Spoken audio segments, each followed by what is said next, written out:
How about here? It is necessary to share with you this connector, some of its key performance metrics. How? In what way is it manifested? Under normal circumstances, our connectors, it has just mentioned. It's a mechanical structure to achieve electrical communication. So it will have some mechanical parameters. It's called a mechanical metric. How about mechanical ones? First, it's a mechanical structure. So it has a lifespan.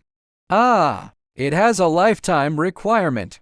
Then this life requirement, we usually call it the number of operations, or the number of plugs and unplugs. There is a lifetime requirement. That's because it's a mechanical structure.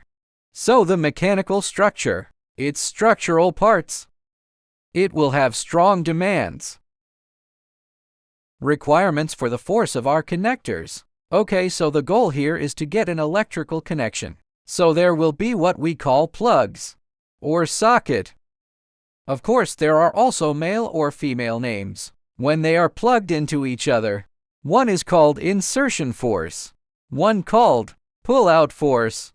There is another one of our terminals in the plastic.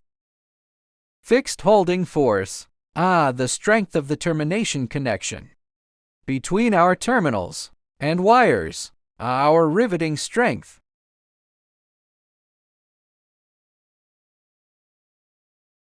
Of course, there is also welding. Of course, we don't use strength for welding. Come and measure.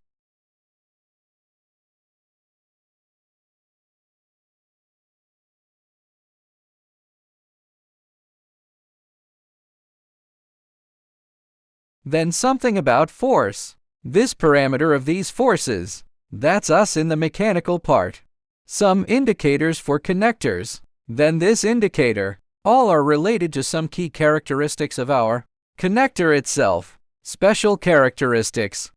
It's connected.